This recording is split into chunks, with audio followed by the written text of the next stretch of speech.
All right, Steve, this week we're rolling, sliding, teleporting. We're playing The Last Cube.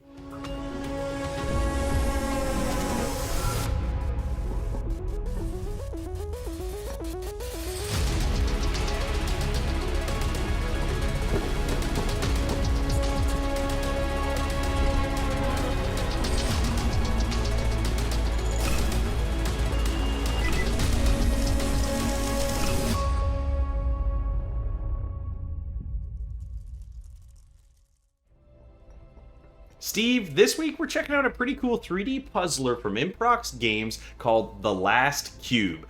This is actually one I didn't really know much about before we jumped into it, all other than it was a puzzle game, and I'm into one of those, and I know you've played some of these as well. And jumping right into this game, they did a pretty good job as far as kind of presenting the story. I guess I want to call it a story the way this game's laid out. We're kind of learning about the lore of this giant cube, and we're kind of going through these puzzles and different levels and worlds throughout this game, kind of picking up different pieces of the story as we kind of learn the unique mechanics of this game. And we're going to get into that a little bit later, but my first impressions, honestly, Steve, was that this game was laid out really well for a puzzle game. There was a lot of kind of small tutorial blurbs as you go through to kind of let you know the different mechanics of the game and just kind of how to navigate the basic idea of what this puzzle game's all about. What did you think about when you jumped into The Last Cube for the first time here? Well, this actually took me by surprise. When I found out we were playing The Last Cube, I thought it might just be like a 2-hour adventure, move around, just sort of nothing interesting. Yeah. But there is so much content in this game, and it is so addictive. And for something just moving a cube around and just moving on its sides, you have a checkered floor so you can just move around.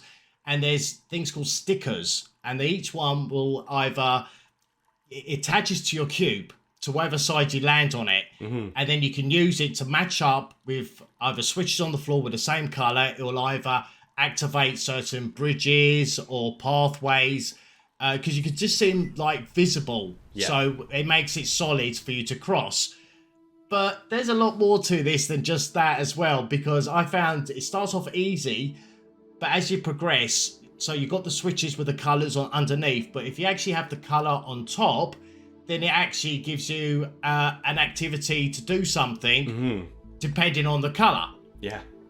Yeah, no, it's the mechanics of this game is really unique. You pick up these different colored stickers, and we're in kind of from the main hub of the game. We kind of need to go through and pick each side of this gigantic cube, and they're all kind of color coded, and the worlds are a little bit different, and we pick up a new mechanic in each one of these worlds, or a new sticker, we'll call it. And every time you get this sticker, like you said, there's a different ability for each sticker, and as you progress through each world, all the mechanics start stacking, and then you have to start using them all together in each progressive world as you go through. And that's where the difficulty of this game really starts to pick up. But the uniqueness of this sticker kind of mechanic that they use was done really well, because the way you kind of have to pick the stickers up on your cube, depending on how the puzzle needs to be solved, you may need to have multiples of the same sticker on different sides of your cube, and then get one more color of a different sticker on, the back side of the cube. And depending on how you solve those puzzles will really matter on how you pick up those stickers and interact with the levels.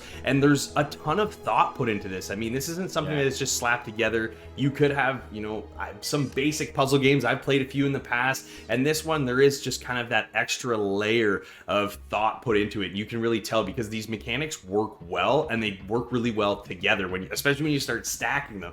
But like you said, there's an inherent difficulty to this, and as you get through this game, it gets harder and harder. And this isn't a 2-hour game. You're going to be in this game for a while, because there are lore articles that you can actually pick up in each level, and every time you pick up one of those, it kind of gives you a little bit of a backstory of what's going on here in this kind of cube verse that we're in, and kind of the story behind these worlds that you're traveling through and the mechanics that you're using. And it's very interesting, because you're not getting all that information up front. You're discovering it as you go, and you can miss some of it. You don't always see them all, and when you finish the world, they'll let you know that you have missed one or two. You can always go back and get them later, but it doesn't actually stop you from progressing to the next world. And honestly, for me, that was the one thing I really liked, because I was able to kind of just keep powering through puzzle after puzzle, because like you said, this is addicting, and I never really wanted to put it down. But there were a few issues we had, Steve. What were some of the ones you ran into? I had more texture issues because I was using the camera. You can either zoom backwards and forwards, get close-ups, and you can rotate 360 up and down. And I found when I was moving it and it's either clashed with some of the building or the structure of the game, I had really bad texture. It would disappear, or it'll be too close up and it'll kind of freeze a little bit, and I couldn't pull away from it. That was kind of the only major issues I had. Honestly, I have a little one to pick out too, Steve.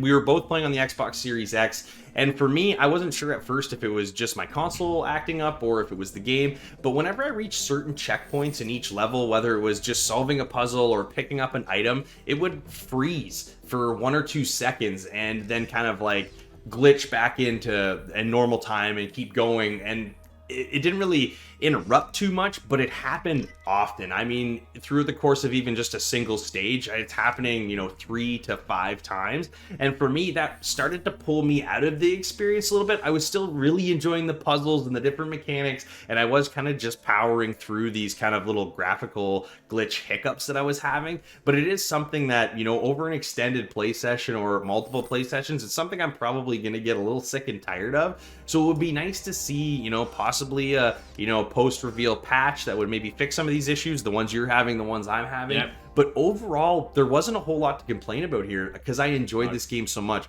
The one thing I do want to point out, because we did, give a couple of negatives, one of my biggest positives here is the audio. The soundtrack for this game is awesome. It changes from world to world. It really kind of gives this ambiance to the worlds that you're in. And I just thought it was something, that maybe wasn't necessarily the forefront of this game, but it is something that's solid. And if you really notice it, it's done so well. And it kind of wraps up that entire experience of this kind of dark puzzler that we're in.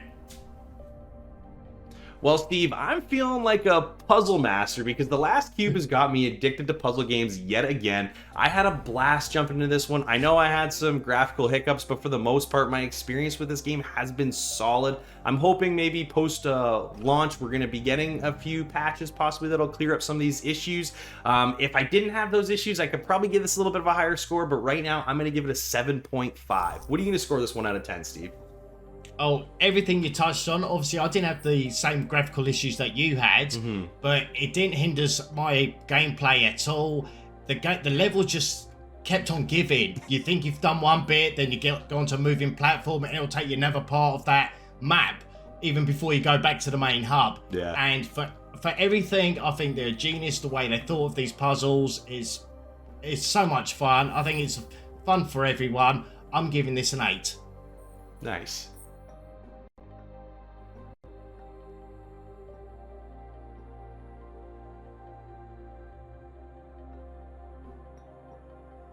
If you're a fan of puzzle games, then The Last Cube is a must.